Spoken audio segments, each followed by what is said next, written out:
लेकिन जगन्नाथ भगवान के नाम के हिसाब से जगन्नाथ मंदिर है, लिंगराज भगवान के नाम के हिसाब से लिंगराज मंदिर है, लेकिन इस सूर्य भगवान मंदिर को कोणार्क मंदिर क्यों कहते?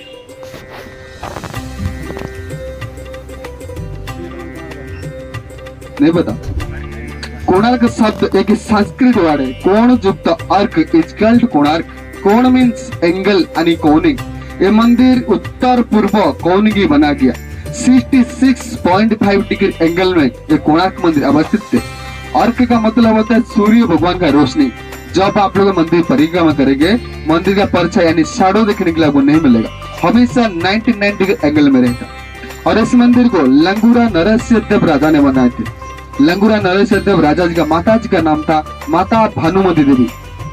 माता भानुमती देवी का कोई संतान नहीं हुआ था। माता भानुमती देवी सालों साल सूर्य भगवान की पूजा करने के बाद उनका एक लड़का हुआ। लड़का नाम था लंगूरा नरसिंहदेव।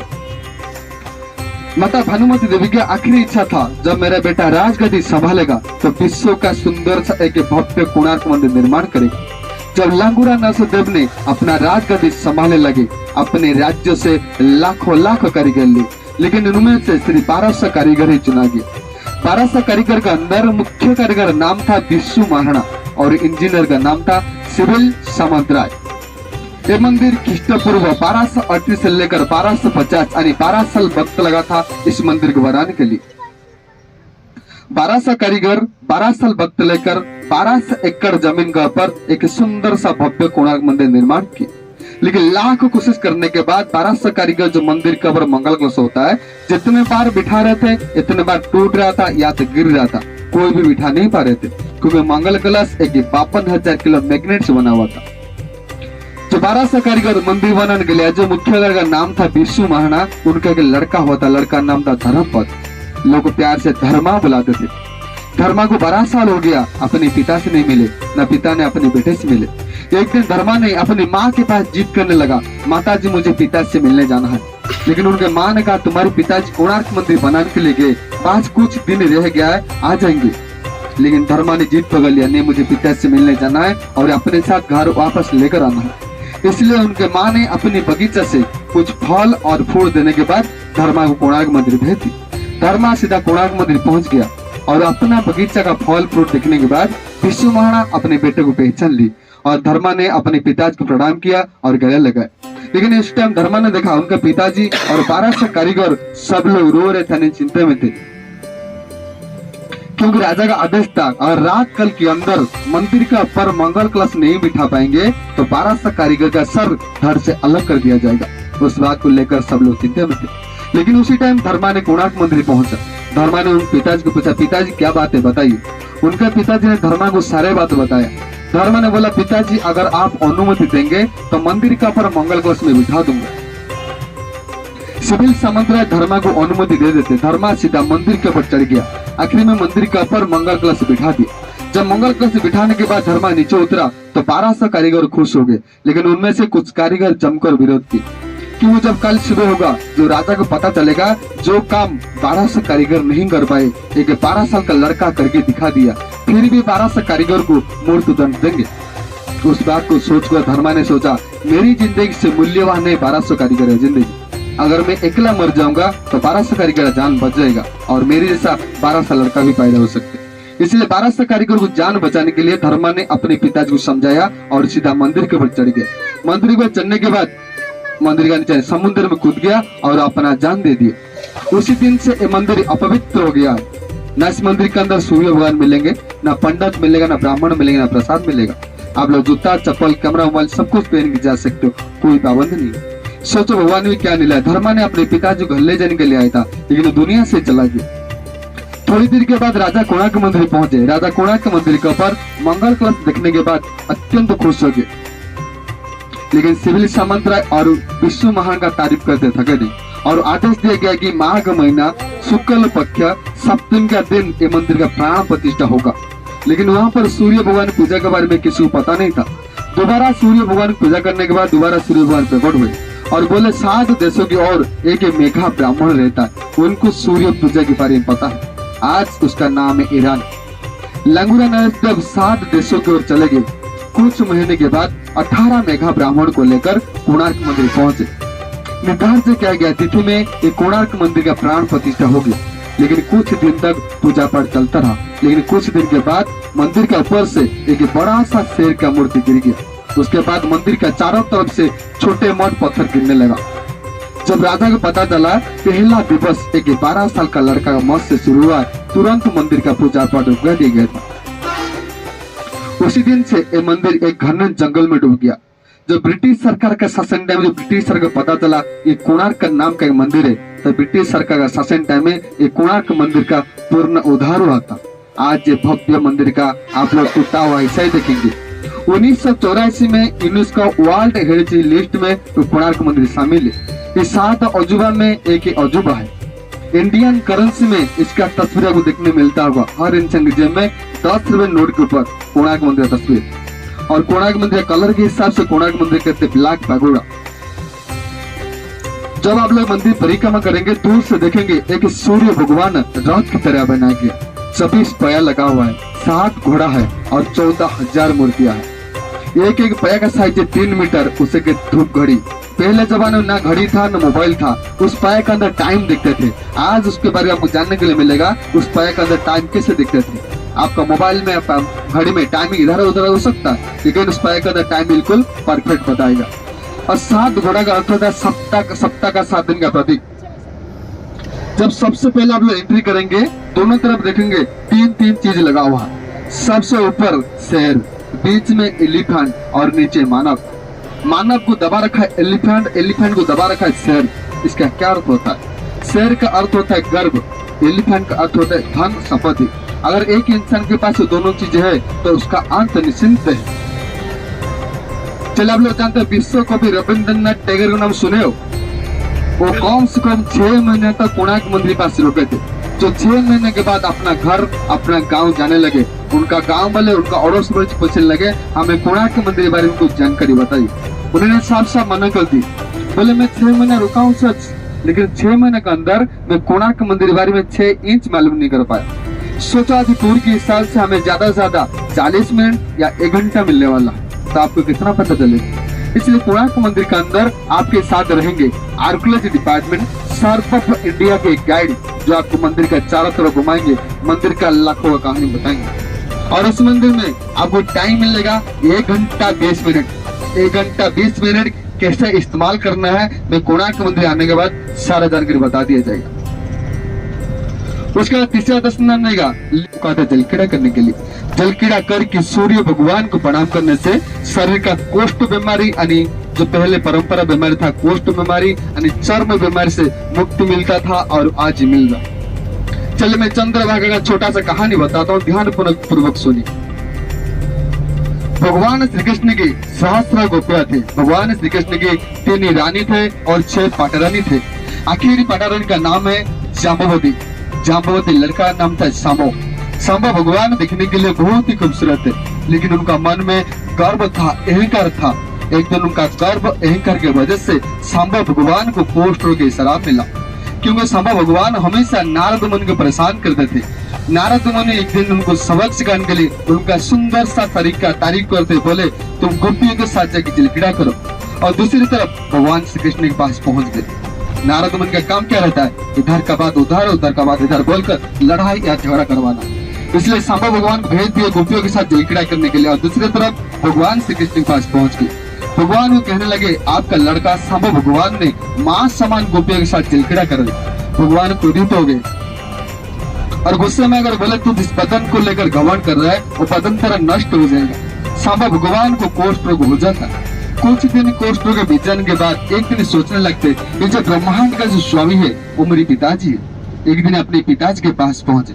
पिताजी कहने लगे पिताजी मेरी एक छोटी सी गलती की वजह से आपने मुझे कोष्ठ की शराब दे दे, वापस ले जाइए। भगवान ने साफ साफ मना कर दिए, बोले बेटे एक ही बार शराब मुंह से निकलने के बाद वापस नहीं होता। अगर तुझे अपनी गलती का एहसास हो चुका है, पश्चाताप हो चुका है, मैं तुझे मार्ग बता दूंगा। तू सीधा चंद्रभागा चला जा। चंद्रभागा में एक ही पेड़ में खड़ा होकर सूर्य भगवान को 12 साल उपासना कर, तभी तुझे स्रोत से मुक्ति मिलेगी। सांबा भगवान चंद्रभागा की ओर निकल गए। चंद्रभागा में अन्न और जल त्याग करके सूर्य भगवान को 12 साल उपासना की। जब सूर्य भगवान प्रकट हुए बोले तुझे पुष महीना संबर दशमी के दिन जब कुंड में स्नान करके बाहर निकलोगी तभी इस रोग से मुक्त हो जाओगी। इसलिए उड़ीसा में हर घर में शंभु भगवान के लिए उस महीने में संबर दशमी पालन होता है। संबर दशमी के ठीक 15 दिन के बाद चंद्रभागा में मेला लगता है। उस मेला के दौरान हिंदुस्तान से कोने कोने से लोग आते हैं जलक्रीड़ा करने के लिए। जलक्रीड़ा करके सूर्य भगवान को प्रणाम करने से शरीर का कुष्ठ बीमारी यानी चर्म बीमारी से मुक्ति मिलता था और आज मिल रहा है। ये था चंद्रभागा का छोटा सा कहानी। देखिए गाड़ी तो आपको हर गली गली मिल जाएगा, लेकिन जानकारी आपको कहीं नहीं मिलेगा, इसलिए जानकारी को ध्यान पूर्वक सुनिए। चंद्रभागा में और एक चीज देखने मिलेगा, लाइट हाउस, जो हर समुद्र किनारे में होता है। लेकिन चंद्रभागा लाइट हाउस बहुत पुराना हो चुका है, उसके ऊपर जाने के लिए आपको इजाजत नहीं मिलेगा, गाड़ी में बैठने के बाद देख सकते हो। पुरी में एक लाइट हाउस है, शाम को 4 बजे से लेकर रात को 10 बजे तक खुला रहता है। अगर आप लोग घूमना चाहते हो घूम सकते हो, ओनली पर 20 रुपए टिकट। चंद्रभागा आपको टाइम मिलेगा सिर्फ 15 मिनट के लिए।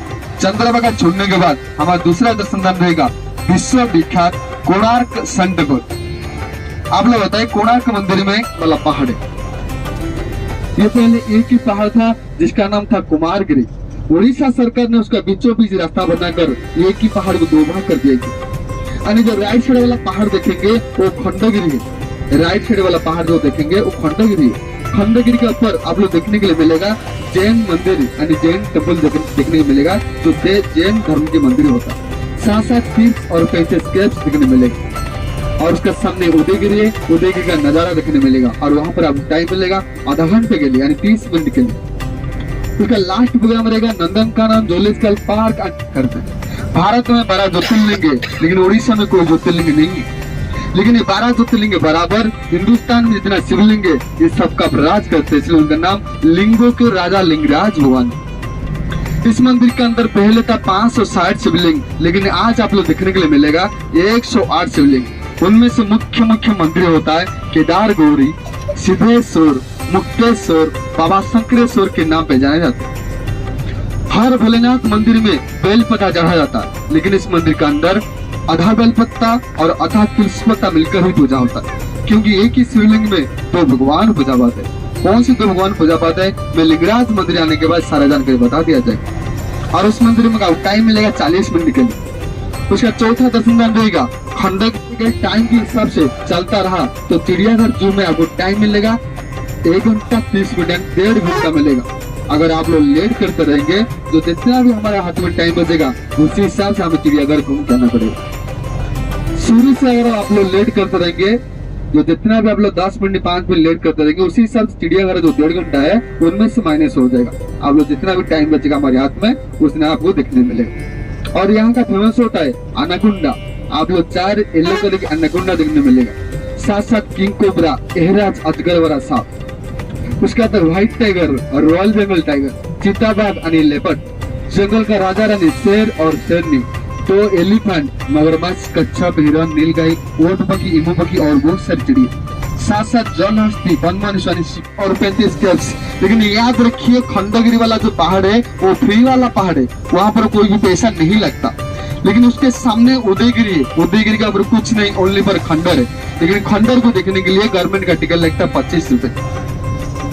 लेकिन लिखिए मत कि वो मेरे हिसाब से आपका 25 रुपए बचत हो जाएगा। कैसे? आप लोग फ्री वाला पहाड़ के ऊपर जाएंगे यानी खंडगिरी वाला पहाड़ के ऊपर जाएंगे, जैन मंदिर घूमेंगे, 30-35 गुफा देखेंगे, साथ साथ उदयगिरी का नजारा देखेंगे।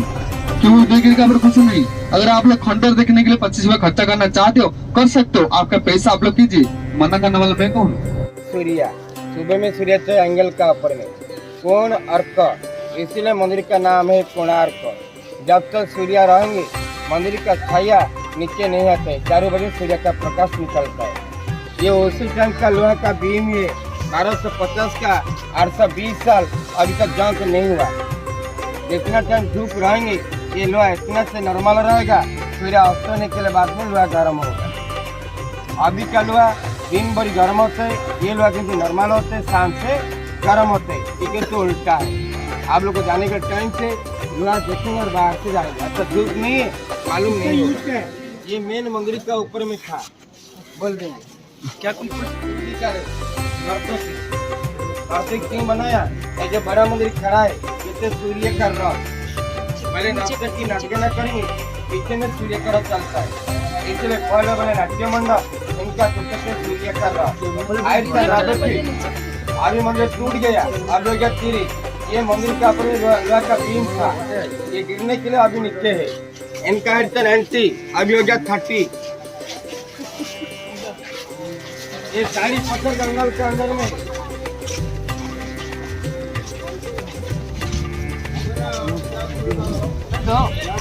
बंद कर लो, पीछे इसको बंद स्टॉप कर लो तो देखिए।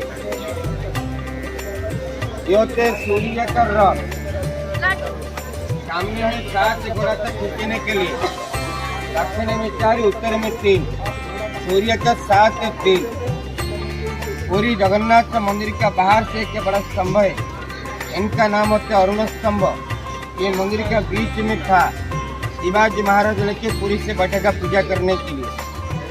ये जो बड़ा मंदिर खड़ा है ये तो सूर्य का प्रार्थना मंदिर, हाइट से 120 फीट लंबा था। अभी मंदिर खंडित होगा, अभी हो गया 90 काफी जाने। हाँ 30 फुट गिर गया। और ये जाने के रास्ता था 1930 इंग्लिश सरकार गवर्नर लॉर्ड कार्जन मंदिर को बचाने के लिए अंदर में पत्थर भरी कर दिया मंदिर को सपोर्ट करने के लिए। इसीलिए अंदर को जाने के लिए आपका कोई रास्ता नहीं है। ये लोग गोल गोल चक्का देखेंगे भैया, कोई ये साइड में 12, वो साइड में 12, 24 आवर। और चक्कर के अंदर टाइम मालूम हो क्या बोलते सूर्य का घड़ी टाइम किसे मालूम होगा। धूप रहेंगे, छाया निकलेंगे, समय देखेंगे कितना घंटे कितना मिनट। पहले घड़ी के बारे में समझेंगे और धूप आने के लिए समय भी देखेंगे। बाकी को देखने के लिए नीचे में हाथी घोड़ा, जवान देखने के लिए बीच में कामसूत्रा और मंदिर का पीछे में सूर्य का मूर्ति है। बुढ़ा लोग की प्रार्थना करेंगे। बाच्चा देखेंगे, जवान देखेंगे, बुढ़ा भी देखेंगे। 3 सूर्य भी है, सुबह में तेज कम, बच्चा स्माइली, 12 बजने के लिए जवान तेज हुआ पूरा सीरियस गंभीर, शाम होने के लिए तेज को होने के लिए थक गया। 3 मूर्ति आप लोग दर्शन करेंगे। Rising, mid day and setting. Rising होते ब्रह्मा, मिड डे होते शिवा, सेटिंग में होते Vishnu. 3 stage of life in the sun god one day.